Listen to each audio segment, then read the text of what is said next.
Right now, there is a $3 trillion machine running underneath the financial system that most people have never heard of, and it just produced its first major casualties. 2 months ago, a car parts company called First Brands collapsed with over $10 billion in debt, 2.3 billion of which appears to have simply vanished. The company had been aggressively acquiring competitors, stacking debt on top of debt, using off-balance sheet financing that even its own lenders did not fully understand.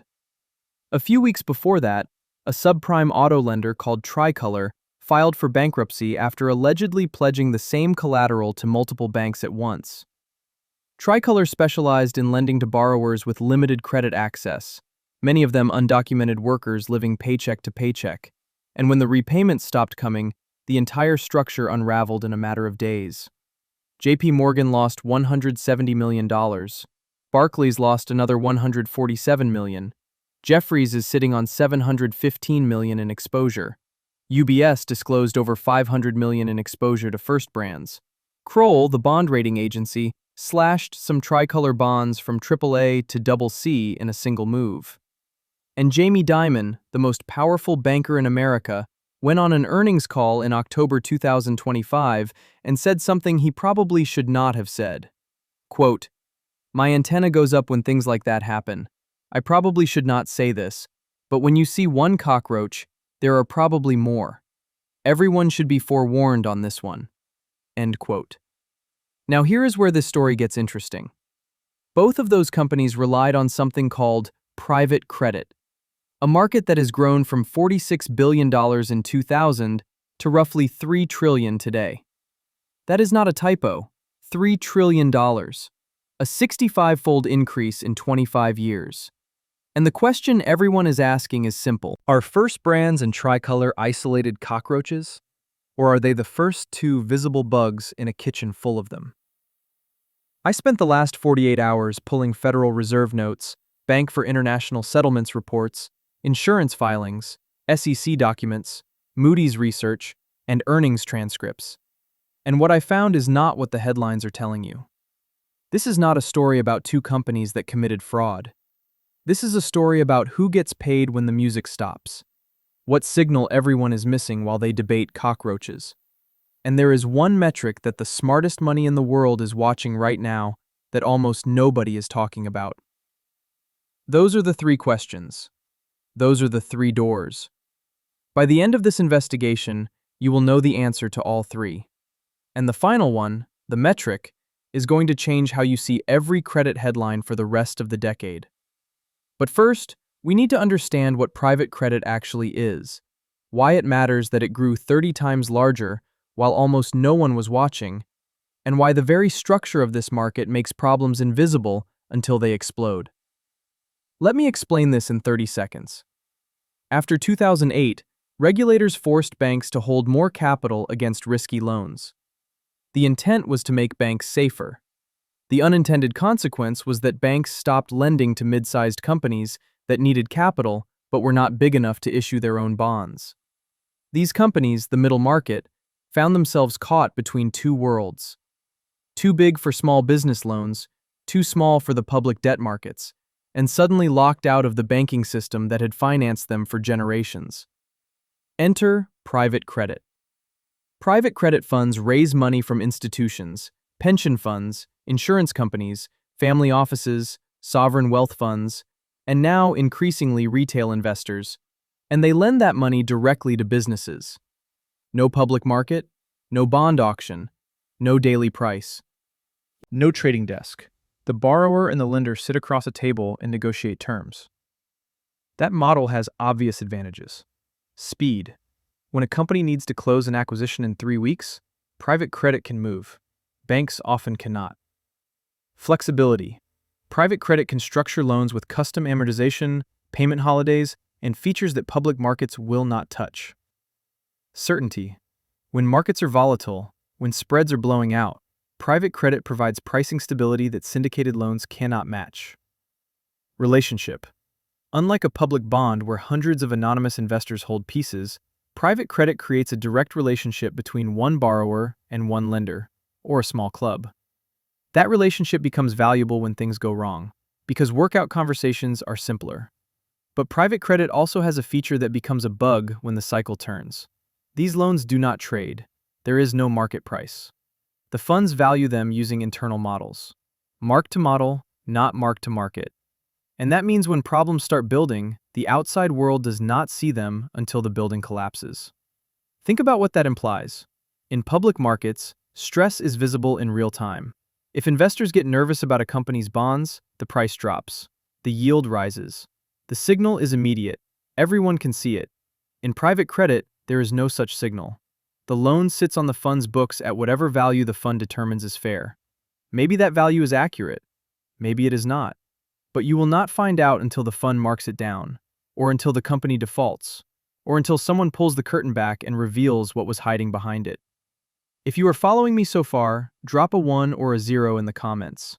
1 if you think private credit is the next 2008. 0 if you think this is overblown. I genuinely want to know what the audience is reading, because what the data shows is more complicated than either of those takes. The answer is not binary. And understanding why requires going deeper. Now let us talk about evidence card number 1, the growth. Private credit has grown roughly 5 times since 2009. In the United States alone, it went from about $46 billion in 2000 to over $1 trillion by 2023. The growth accelerated notably after 2019, due mostly to direct lending. Globally, the number is closer to 2.2 trillion, possibly 3 trillion, depending on how you count. Sources vary because definitions vary. Some counts include only direct lending. Others include asset-based finance, distressed debt, mezzanine, special situations, and infrastructure debt. But regardless of how you slice it, the trajectory is unmistakable. That market is bigger than the high-yield bond market. That is approaching the size of the leveraged loan market, and the growth rate is accelerating, not slowing. Morgan Stanley estimates the global market will hit $5 trillion by 2029. Preqin says evergreen fund assets alone, which are the perpetual, open-ended vehicles targeting retail investors, will grow from 2.7 trillion to 4.4 trillion by the same year.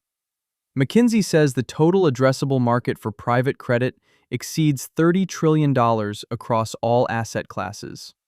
Why does this matter? Because growth of that speed and scale attracts capital that might not fully understand what it is buying.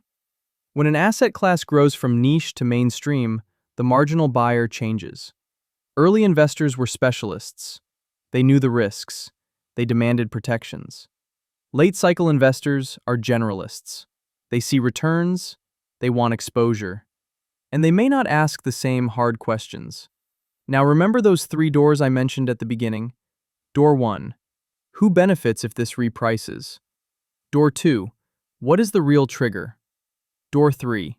What metric is smart money watching? Keep those in the back of your mind, because every piece of evidence I am about to show you connects back to at least one of those doors. And that brings me to evidence card number 2, the leverage chain. Here is where it gets interesting.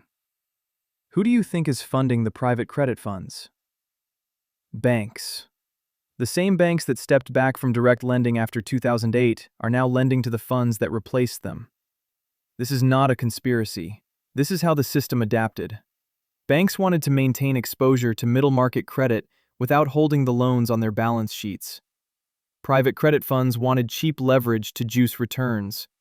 The marriage was obvious. A Federal Reserve note from May 2025 found that large banks have extended roughly $95 billion in credit lines to private credit vehicles, up from around $8 billion in 2013. That is almost 12 times larger in 12 years. A Boston Fed study found that bank loan commitments to private equity and private credit funds have grown from less than $10 billion in 2013 to approximately $300 billion by late 2023. That is 30 times larger in a decade. Moody's reported that U.S. banks have lent nearly $300 billion to private credit providers as of June 2025, with overall bank lending to non-depository financial institutions hitting $1.2 trillion. That is 10.4% of total U.S. bank lending, up from 3.6% a decade ago. Put that in perspective. $1 in $10 that U.S. banks have lent is now going to non-bank financial institutions, including private credit funds. A decade ago, it was 1 in 28. Read that again. Banks are not avoiding credit risk.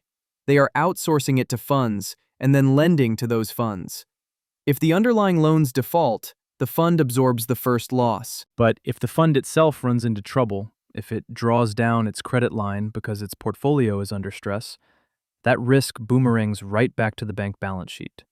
This is the layered leverage problem. Let me walk you through the chain. Step 1. A private credit fund raises $1 billion from limited partners, typically pension funds, insurance companies, endowments, family offices. Step 2. The fund borrows another $500 million from a bank via a revolving credit facility. This is called a subscription line or a capital call facility. It gives the fund leverage. Step 3. The fund lends that $1.5 billion to mid-market companies. Step 4. The company uses the money, maybe to acquire competitors, maybe to refinance old debt, maybe to fund growth. Step 5. The company pays floating rate interest on the loan, typically SOFR plus some spread, say 500 basis points. Step 6. The fund collects that interest, pays the bank back on the subscription line, and distributes the remainder to LPs. That is the happy path. Now consider the unhappy path. The company's earnings decline, interest rates have risen. The cash flow that was supposed to cover debt service is now insufficient. The company asks the fund for relief. The fund agrees to allow payment in kind interest instead of cash interest. The loan balance grows. The fund does not mark the loan down because technically nothing has defaulted. The bank keeps extending credit to the fund because the reported net asset value looks fine. Meanwhile, the underlying problem compounds. The company owes more, the fund has less cash, and no one outside the relationship knows until the dam breaks. This is the architecture of opacity. And now you have debt on top of debt on top of debt, and the only thing keeping it stable is the assumption that the underlying company can keep generating cash. But here's the part nobody prices in. What happens when a lot of companies need to refinance at the same time? What happens when rates stay higher for longer and interest coverage ratios compress? What happens when the only way to keep servicing the loan is to stop paying cash interest entirely? That brings me to evidence card number 3, the PIK problem. PIK stands for payment in kind. It means instead of paying interest in cash, the borrower adds the interest to the principal balance of the loan. The loan gets bigger. The lender does not get cash. On paper, nothing has defaulted. In reality, the borrower just told you they cannot afford to pay. I need to explain why this matters for retention tracking, because this is the hidden mechanism that separates what is reported from what is real. PIK interest has been around for decades. Historically, it was used mainly in mezzanine debt, subordinated loans that sat below senior secured debt in the capital structure. Mezzanine was always riskier. PIK was part of the package. But something changed after 2022. When the Fed raised rates from near zero to 5.5%, floating rate borrowers suddenly faced interest bills that were 4 or 5 times higher than they had budgeted. A company that borrowed at SOFR plus 500 basis points when SOFR was near zero was paying around 5% interest. When SOFR hit 5.5%, that same company was paying over 10%. Double the cost. Same business. Same cash flow. Double the interest. That is the math that forced borrowers to negotiate PIK. According to Lincoln International, 11% of investments they valued in the first quarter of 2025 included some PIK interest. That is up from 7.4% in the third quarter of 2021, a 4-year high. More importantly, 56% of those PIK loans did not have PIK at origination. They were amended to include PIK after the deal was done. That represents approximately 6% of the entire loan universe they track. Now think about what that means. The official private credit default rate is somewhere between 1.5 and 2%, depending on whose numbers you use. But if you count loans that were amended to add PIK, meaning loans where the borrower could not or would not pay cash interest, the shadow default rate is closer to 6%, 3 times higher than the headline number. And it gets worse. The percentage of loans that allow PIK as a payment option has climbed to nearly 20%. 1 in 5 private credit loans now has a mechanism that lets the borrower stop paying cash interest without technically defaulting. An S&P Global report noted that PIK was formerly limited to mezzanine debt, but is increasingly being used in senior direct loans. That is a structural shift.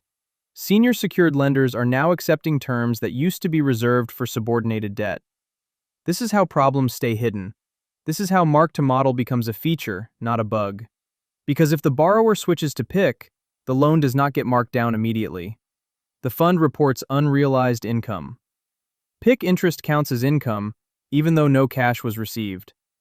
The net asset value stays stable, and the investors, the pensions, the insurers, the family offices, the retail money coming in through evergreen funds, they do not see the stress until it is too late. There is one more wrinkle I have to mention. Business development companies, which are publicly traded vehicles that invest in private credit, are required by regulation to distribute at least 90% of their income to shareholders. Income includes PIK. So a BDC that receives PIK interest must pay out cash dividends based on income it never actually received in cash. That creates a liquidity mismatch inside the BDC itself. Cash in is less than cash out. To cover the gap, the BDC either borrows more or issues new equity. Both options have limits. Equity issuance is dilutive. Borrowing increases leverage at the fund level, and the more PIK rises, the more stretched this structure becomes. Now you might be thinking, okay, but First Brands and Tricolor were frauds. The system worked. The cockroaches got caught. That is a fair point, and I want to address it directly. Because the private credit industry has been very vocal in the last few weeks about one critical fact. First Brands was mostly funded by the broadly syndicated loan market, meaning banks. Tricolor was mostly funded by asset-backed securities, again, public markets, again, banks at the center. The private credit managers largely avoided those deals. According to research from Kroll Bond Rating Agency, only 14 BDCs had exposure to First Brands, totaling $229 million. That is roughly 4% of First Brands' outstanding term loan balance. iCapital's research found that out of 166 BDCs, just 15 had a combined $237 million in First Brands exposure, equivalent to 0.05% of the $503 billion in total BDC AUM. That is a rounding error. Fitch Ratings explicitly said First Brands does not reflect elevated risk for the traditional direct lending market. They called it a private placement of a broadly syndicated loan, rather than a traditional private credit instrument. Cambridge Associates said the failures were company-specific frauds, not broader macroeconomic challenges or poor lending practices indicative of systemic issues. Goldman Sachs said they see these as idiosyncratic events, not credit-type events. So is Jamie Dimon wrong? Is the cockroach metaphor overblown? Here is where the story flips, and this is what I need you to pay attention to, because this is the insight that makes everything else make sense. Dimon is not wrong about the cockroaches. He is just looking in the wrong kitchen. The real risk is not that private credit funds will blow up like First Brands. The real risk is that private credit is now so deeply woven into the rest of the financial system that stress in that market transmits everywhere else, and nobody has a clear view of the connections. Let me show you what I mean. Evidence card number 4. The insurance exposure. This is the evidence card that almost nobody is talking about, and it might be the most important one. A Bank for International Settlements report from October 2025 said that private credit grades used by insurance companies tend to be concentrated among smaller ratings firms, raising the risk of, quote, inflated assessments of creditworthiness, end quote. Insurers seek out higher ratings because higher ratings mean lower capital requirements. Under risk-based capital rules, insurers have to set aside more reserves for lower-rated investments. A BBB-rated loan requires more capital than a single A-rated loan. So insurers have an incentive to get the highest possible rating for their private credit holdings. And here's the problem. The big 3 rating agencies, Moody's, S&P, and Fitch, have strict methodologies and face public scrutiny. Smaller ratings agencies, quote, may face commercial incentives to provide better grades, end quote. That is not my phrase. That is the Bank for International Settlements, describing the incentive structure in their official research paper. Read that sentence again. The institutions responsible for paying out life insurance claims and annuities are allocating to private credit using ratings from agencies that may have incentives to inflate those ratings. How much exposure are we talking about? Private credit now accounts for roughly 35% of the investment portfolios of North American insurance companies, up from about 31% a decade ago. Life insurers' exposure to below investment grade firm debt has, quote, boomed, and now exceeds the industry's exposure to subprime residential mortgage-backed securities in late 2007, end quote. That is not my comparison. That is from a Federal Reserve note published in March 2025. And the BIS estimated that publicly traded North American life insurers would face a capital shortfall of about $150 billion in the event of a severe economic downturn, more than triple the figure 2 decades ago. Now, if you subscribe right now and turn on notifications, I will be tracking these insurance filings and private credit exposures every single week, because this story is not going away. The numbers are getting bigger, not smaller. And the people whose retirement money is flowing into these vehicles deserve to know what is happening. But let me get back to the investigation, because there is another layer to the insurance story that almost nobody is talking about. Private equity firms now control almost $700 billion of life insurance assets. Firms like Apollo, KKR, Blackstone, and others have been acquiring insurance companies for years. The strategy is elegant. Insurance companies collect premiums, especially on annuity products. Those premiums need to be invested to generate returns that pay future claims. Private equity firms are very good at generating returns, so they buy insurers or partner with insurers and invest the premium float in private credit, infrastructure, and other illiquid assets that generate higher yields than traditional fixed income. The spread between what the insurer owes on the annuity and what it earns on the investments is profit. But the risk profile has changed. Instead of a conservative portfolio of investment-grade bonds, insurers are now holding private credit, CLO tranches, asset-backed finance, and other complex instruments that offer higher yields but also higher uncertainty. And here is the kicker. Many of these private equity-owned insurers have reinsurance arrangements with affiliated entities, often offshore, that allow them to hold less capital. They are using their own affiliates to reduce their regulatory requirements. The Bank for International Settlements specifically flagged this in their October 2025 paper on the transformation of the life insurance industry. Quote, significant structural changes since the global financial crisis may require a reassessment of this benign view, end quote, referring to the traditional assumption that insurers are shock absorbers in the financial system. This is not conspiratorial. This is documented. This is in the filings. And nobody is connecting the dots because the system is designed to be opaque. The insurers do not trade. Their private credit holdings do not trade. The ratings come from agencies that few people have heard of. And the ultimate risk bearers, the people who bought annuities expecting safe retirement income, have no idea what their money is invested in. Now let me show you evidence card number 5. The retail wave. On August 7, 2025, President Trump signed an executive order titled Democratizing Access to Alternative Investments for 401k Investors. The order directs the Department of Labor to reassess fiduciary guidelines for incorporating alternatives, including private credit, into retirement plans. The stated goal is expanding access to higher returning asset classes that have historically been available only to institutional investors and the wealthy. The practical effect is that ordinary Americans with 401k accounts may soon have the option to invest in private credit, private equity, real estate, and even digital assets. This is happening at the same time that private credit managers are launching record numbers of evergreen funds designed specifically for retail investors.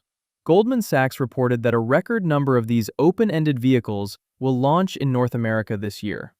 Evergreen fund assets under management are projected to grow from $2.7 trillion in 2024 to $4.4 trillion by 2029. That is over 10% compound annual growth, faster than private closed-end funds. Private retail debt assets under management are growing faster than institutional assets. Under 20% of total private credit AUM is currently retail, but that share is accelerating. Hamilton Lane estimates that all open-ended funds now account for about 5% of global private market AUM, or roughly $700 billion, and predicts their share will grow to 20% in a decade. And here's the problem. Evergreen funds offer liquidity on a quarterly or semi-annual basis. Investors can theoretically redeem their shares at set intervals, but the underlying loans do not trade. They are illiquid by design. If there is a rush to redeem, the fund either gates withdrawals, meaning it limits how much investors can take out, or it sells assets at distressed prices, which hurts the remaining investors. The BIS specifically warned about this in a bulletin on retail investors in private credit published in late 2025. Quote, "During a downturn, investors may rush to sell their liquid ETF shares. Since the underlying loans hardly trade, the ability to arbitrage the gap between the ETF price and its net asset value may be limited, as they cannot offload the loans in a thin and illiquid market." End quote. There is also the question of valuation lags. Net asset values in evergreen funds are typically updated quarterly. In periods of market volatility, those NAVs can lag reality. An investor redeeming at yesterday's NAV while the portfolio is worth less today gets a windfall at the expense of everyone else. And conversely, an investor buying in at yesterday's NAV while the portfolio has improved subsidizes the existing investors. These valuation challenges are manageable in stable markets. They become acute in stressed markets. And the newer the investor base, the less experience they have with illiquidity, the more likely they are to panic when they cannot get their money out. This is a liquidity mismatch. Long-term assets funded by short-term investor expectations. The same structural problem that blew up in 2008. Not identical, not as concentrated in housing, but the same basic math. Here is a detail that should concern you. The Alternative Investment Management Association surveyed managers developing evergreen funds and found that 4 in 10 were specifically targeting retail investors. These are not products designed for sophisticated institutions that understand illiquidity risk. These are products designed for people who have never owned an investment they cannot sell on any given day. And the sales pitch is compelling. Higher yields, lower correlation to public markets, access to the same strategies that made pension funds and endowments wealthy.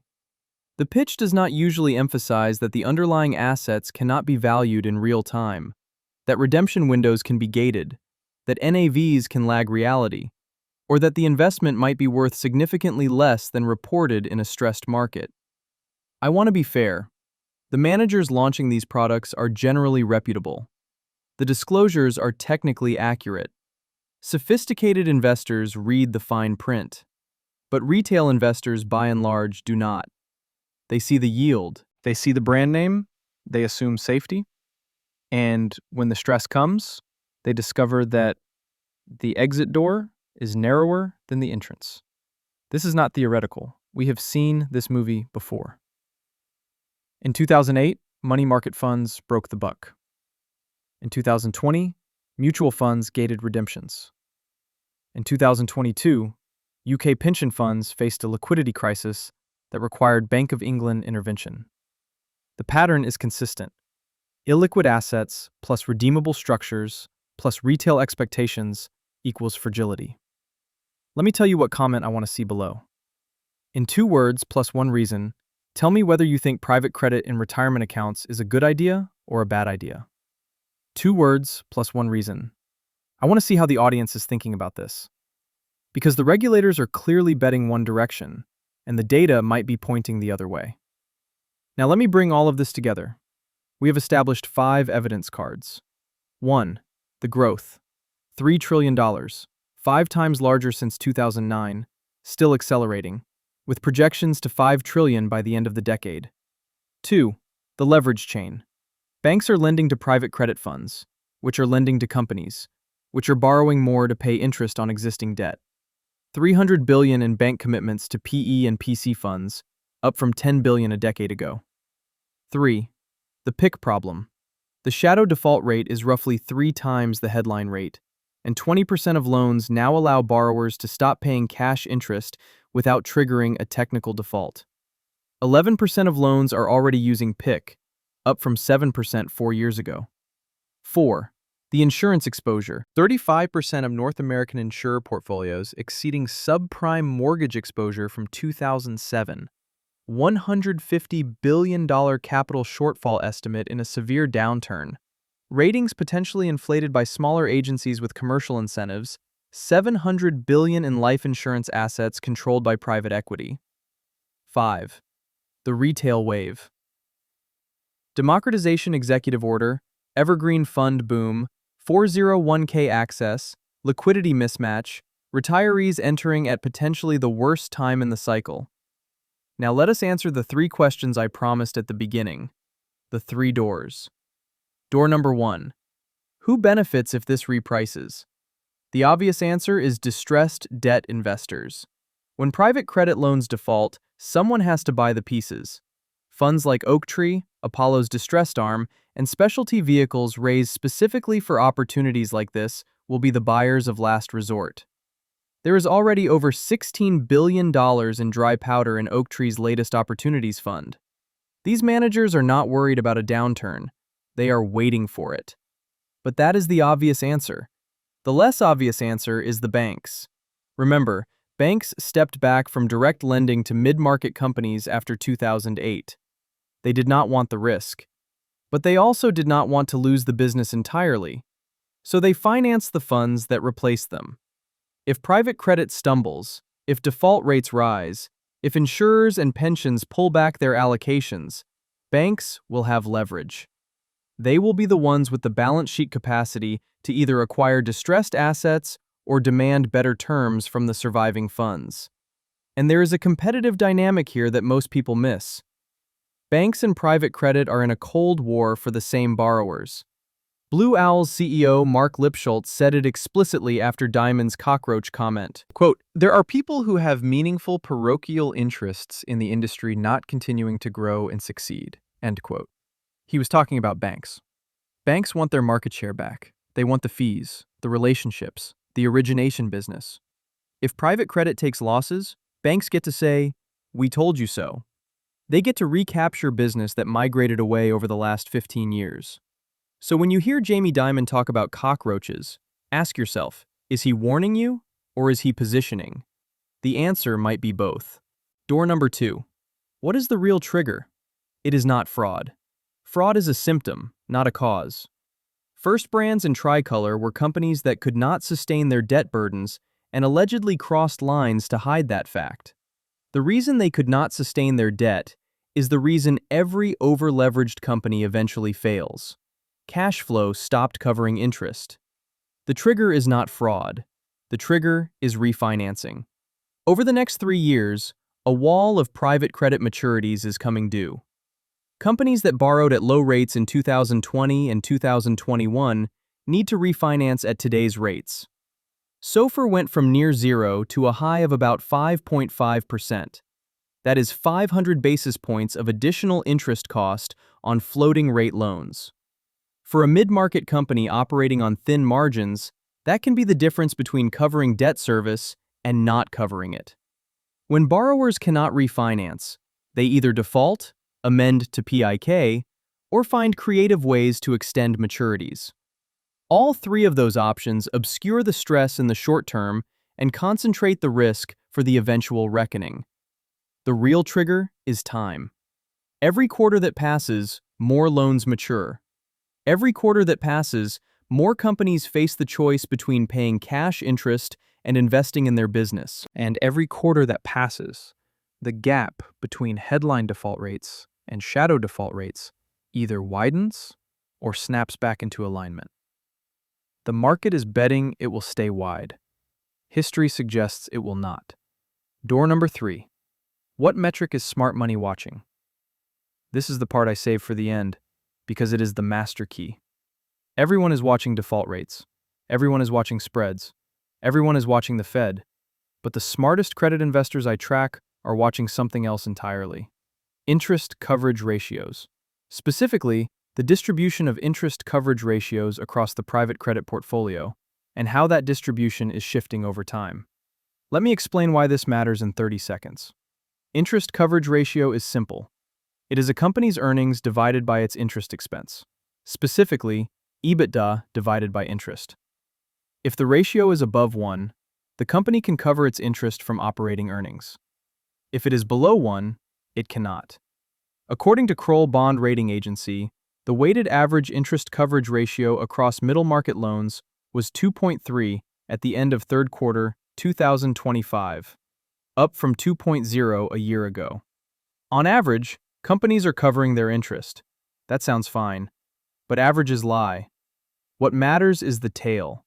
What matters is how many companies have coverage ratios below 1.5, below 1.2, below 1. Because those are the companies that are one bad quarter away from PIK, one bad quarter away from default, one bad quarter away from being the next cockroach. The data on that tail is harder to get. It is not published in press releases. It lives inside fund-level reporting that only limited partners see. But here is what we do know. PIK usage has risen from about 7% of loans in late 2021 to over 11% today. That is a 60% increase in loans where borrowers cannot or will not pay cash interest. Lincoln International found that 56% of current PIK loans did not have PIK at origination. That means over half of PIK usage is a sign of emerging distress, not original deal structure. And the trend is accelerating, not decelerating, even though rates have started to come down. Why? Because the damage was already done. Companies that borrowed at 0 rates and refinanced at 5% rates have to live with that higher cost for years. The loan terms are set. The interest burden is locked in. Lower rates in the future do not fix the cash flow problem today. So the metric to watch is the interest coverage ratio distribution, not the average, the tail. If the percentage of loans with coverage below 1.5 keeps rising, the shadow default rate keeps rising with it. And at some point, the gap between shadow and headline closes violently, not gradually. That is the map. That is how this market works. The three doors are connected. Who benefits? Banks and distressed investors. What is the trigger? The refinancing wall plus interest coverage compression. What metric? The tail of the coverage distribution, proxied by rising PIK. Now I want to address the skeptics, because there is a strong case that I am overcomplicating this. Here is the best argument against everything I just said. Private credit is structurally safer than people think. First, the capital is locked up. Unlike bank deposits, private credit fund investors cannot run. They committed for 7 to 10 years. Evergreen funds have quarterly or semi-annual liquidity with gates that prevent mass redemption. The duration of the liabilities matches the duration of the assets. This is not a bank. This is not runnable capital. Second, the loans are senior secured. Private credit lenders are typically first lien. If a company defaults, they get paid before everyone else. Recovery rates in private credit have historically been higher than in high-yield bonds or unsecured debt. Third, the fund managers are sophisticated. Firms like Ares, Blue Owl, Apollo, Blackstone, HPS, Golub, these are not amateurs. They have underwritten credit through multiple cycles. They conduct deep due diligence. They write covenants that give them control when companies underperform. These are the same people who avoided first brands while banks were piling in. Fourth, the Fed has cut rates and is expected to cut more. Lower rates reduce interest expense for floating rate borrowers. The pressure on cash flows should ease as policy normalizes. Although it is worth noting that rates remain higher than the ultra-low levels of the early 2020s, and many loans will live with elevated costs for years, even after the Fed finishes its cutting cycle. Fifth, default rates remain low. Even the skeptics acknowledge that headline private credit default rates are running between 1.5 and 2%, well below historical averages for comparable credit quality. Proskauer's private credit default survey showed a rate of 1.84% in the third quarter of 2025. That is consistent with a healthy market, not a distressed one. Sixth, First Brands and Tricolor were frauds. The system caught them. That is exactly what is supposed to happen. The lenders that did due diligence avoided the blow-up. The lenders that did not learned an expensive lesson. Market discipline is working. Seventh, there is a structural argument that private credit is inherently more stable than bank credit. Because the capital is locked up, there is no run risk. Because the loans are held to maturity, there is no mark-to-market volatility. Because the relationships are direct, workouts are easier. In a crisis, private credit might actually perform better than public credit, not worse, because it does not have to liquidate into a falling market. Those are all fair points. And I want to be clear, I am not predicting an imminent collapse. I am not saying sell everything. I am not saying private credit is a scam. What I am saying is that the risks are not priced, the risks are not visible, and the risks are being transferred from institutions that understand them to institutions and now individuals who might not. When you see a $3 trillion market grow 30 times in 2 decades, funded by bank lines, invested in by insurers and pensions, and now marketed to retirement accounts, with valuations that do not trade, with PIK mechanisms that defer pain, with ratings from agencies that have commercial incentives, that is not a system built for transparency. That is a system built for the next cycle. And the next cycle is coming. Maybe not this quarter, maybe not this year, but the refinancing wall does not care about timing. The interest coverage math does not care about optimism. And the cockroaches, if there are more of them, will emerge when the lights come on, not before. So what do you do with this information? If you are an investor, ask your advisor how much private credit exposure you have. It might be in your pension. It might be in your insurance company.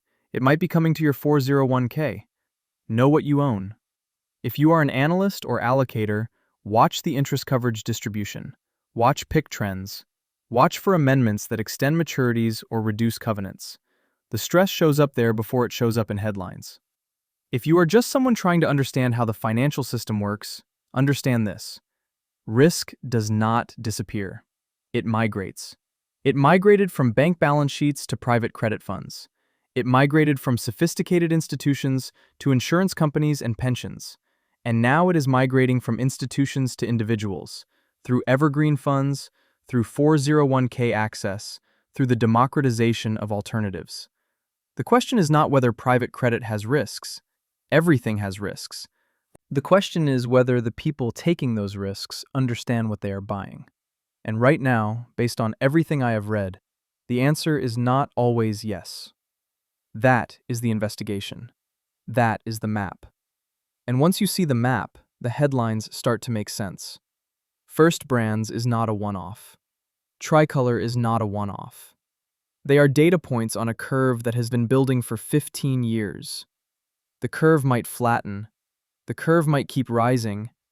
But the curve exists, whether we acknowledge it or not. Now, before I close, if you made it this far, you are exactly the kind of viewer this channel is for. I do this research because I want to understand how money actually moves, not how it is supposed to move on paper, but how it moves in practice, through layers of leverage, through opaque valuations, through incentive structures that do not always align with your interests. If that is the kind of analysis you want, subscribe. I track credit markets, macro, flows, and the hidden mechanics that drive asset prices. Next week, I will be going deeper on the insurance angle, because there is a story there about reinsurance, offshore affiliates, and capital arbitrage that deserves its own investigation. The BIS paper I mentioned is over 150 pages. There is material there for multiple episodes. Turn on notifications so you do not miss it. And if you have a question or a pushback or something I got wrong, put it in the comments. I read them. I learn from them. And sometimes they become the topic of the next video. Final thought. Jamie Dimon said, "When you see one cockroach, there are probably more." The private credit industry fired back and said the cockroaches were in bank loans, not in our portfolios. Blue Owl's CEO said banks have parochial interests in seeing private credit fail. Both sides are right. Both sides are missing the bigger point. The cockroaches do not live in any one market. They live in the connections between markets. They live in the leverage that links banks to funds, to insurers, to pensions, to retirement accounts. They live in the opacity that lets stress build without being priced. And they live in the incentives that reward growth over prudence, at least until the cycle turns. The cycle always turns. The only question is whether you see the map before it does. This is not financial advice. It is education and pattern recognition. But there is one more thing I have to tell you before I go. Remember that plant I mentioned early in this investigation? The one that becomes a payoff at the end? Go back to the beginning. I mentioned that First Brands collapsed with $2.3 billion in what appears to be missing or undisclosed financing. Off-balance sheet debt. Money borrowed without ever showing up on the official books. That $2.3 billion number has been sitting there the whole time, and now I want you to think about what it means. First Brands had roughly $10 billion in total liabilities. More than 20% of that was hidden. Not hidden because the company was uniquely criminal. Hidden because the system allowed it. Supply chain finance. Invoice financing. Arrangements with vendors and banks that do not show up as traditional debt, but create the same obligations. Now ask yourself, how many other companies in private credit portfolios have similar structures? How many companies are carrying obligations that do not appear on the balance sheet, that do not get flagged in due diligence, that only become visible when the cash flow stops? I do not know the answer. Neither does anyone else. Because the system is not designed to reveal it. That is the rewatch trigger. That is why this story matters beyond the headlines. The $2.3 billion was not a random number. It was a percentage. 20+% of a company's liabilities were invisible. And if that percentage applies even partially to the broader private credit universe, the exposure numbers I quoted in this video are understated. The leverage is higher than reported, the risks are less visible than they appear, and the cockroaches, if there are more, may be hiding in a place nobody is looking. The filing structures, the off-balance sheet arrangements, the footnotes that nobody reads. That is where the next story breaks. Not in the headlines, in the details. Once you see the map, you cannot unsee it. And now, you have the map. I will see you in the next one.